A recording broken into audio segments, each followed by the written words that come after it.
নমস্কার বন্ধুরা, academia YouTube চ্যানেলে সকলকে স্বাগত জানাই। 2023 সালের টেটের ফল প্রকাশ নিয়ে একটা গুরুত্বপূর্ণ খবর উঠে এসেছে। ওবিসি সংরক্ষণের কোন নিয়ম মেনে টেটের ফল প্রকাশ করা হবে সেই নিয়ে প্রাথমিক শিক্ষা পর্ষদ রাজ্য সরকারের কাছে জানতে চাইল। হ্যাঁ বন্ধুরা, এই নিয়ে একটা গুরুত্বপূর্ণ খবর উঠে এসেছে। আমরা বিস্তারিতভাবে এই ভিডিওতে জেনে নেব। তার আগে বলে রাখি, চ্যানেলে যদি নতুন হয়ে থাকেন অবশ্যই চ্যানেলটিকে সাবস্ক্রাইব করুন এবং পাশে থাকা বেল আইকনটি প্রেস করুন যাতে সবার আগে ভিডিও নোটিফিকেশান আপনার কাছে পৌঁছে যায়।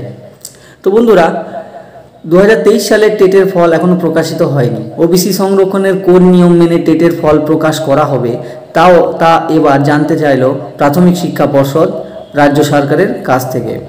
2023 সালের ডিসেম্বর মাসে টেট নেওয়া হয়েছিল।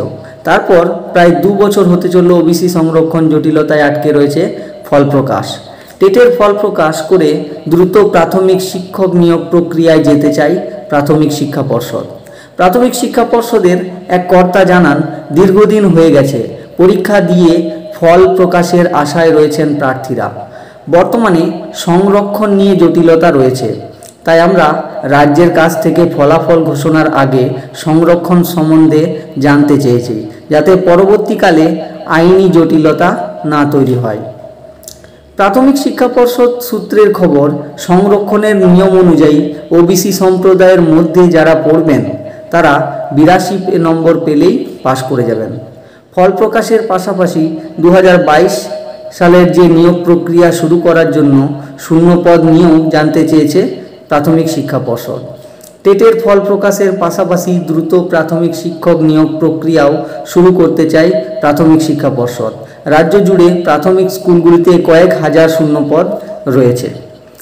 2022 সালে দীর্ঘ 5 বছর পর টেট হয়। পরীক্ষার্থীর সংখ্যা ছিল 7 লক্ষের মতো। উত্তীর্ণ হন প্রায় 1.5 লক্ষ পরীক্ষার্থী। যদিও পরবর্তীকালে national council of education research and training অর্থাৎ NCERT নিয়ম অনুযায়ী যাদের DLED নেই তারা যোগ্য হননি। অর্থাৎ যাদের DLED ছিল না তাদেরকে বাদ দেওয়া হয়েছিল। এর ফলে প্রায় 92,000 পরীক্ষার্থী এই তালিকা থেকে বাদ পড়ে যান। অর্থাৎ যাদের BEd ছিল তাদেরকে গ্রাহ্য করা হয়নি, সেই জন্য 92,000 পরীক্ষার্থী এই তালিকা থেকে বাদ পড়ে যায়। ওই বছর প্রাথমিক পর্ষদের দায়িত্ব নেওয়ার পর গৌতম পাল, যিনি সভাপতি হয়েছিলেন, তিনি বলেছিলেন বছরে 2 বার টেট গ্রহণ করা হবে। সেই মতো 2023 সালে 24শে ডিসেম্বর পরীক্ষা নেয় প্রাথমিক শিক্ষা পর্ষদ। 3,09,054 জন নাম নথিভুক্ত করালেও পরীক্ষায় বসেন 2,72,000 জন। পরীক্ষার পর 2 বছর ঘুরতে চললেও এখনও ফল প্রকাশ করতে পারেনি প্রাথমিক শিক্ষা পর্ষদ। তাই এবার তাদের মনে হয়েছে যে ফল প্রকাশ করতে হবে এবং কিভাবে ফল প্রকাশ করা যাবে, এবং ওবিসি সংরক্ষণেও তারা চিন্তিত। তো ওবিসি সংরক্ষণ নিয়ম মেনেই তারা ফল প্রকাশ করতে চায়। সেই বিষয়ে তারা জানতে চাইল রাজ্য সরকারের কাছে যে কোন নিয়মে তারা ফল প্রকাশ করবে।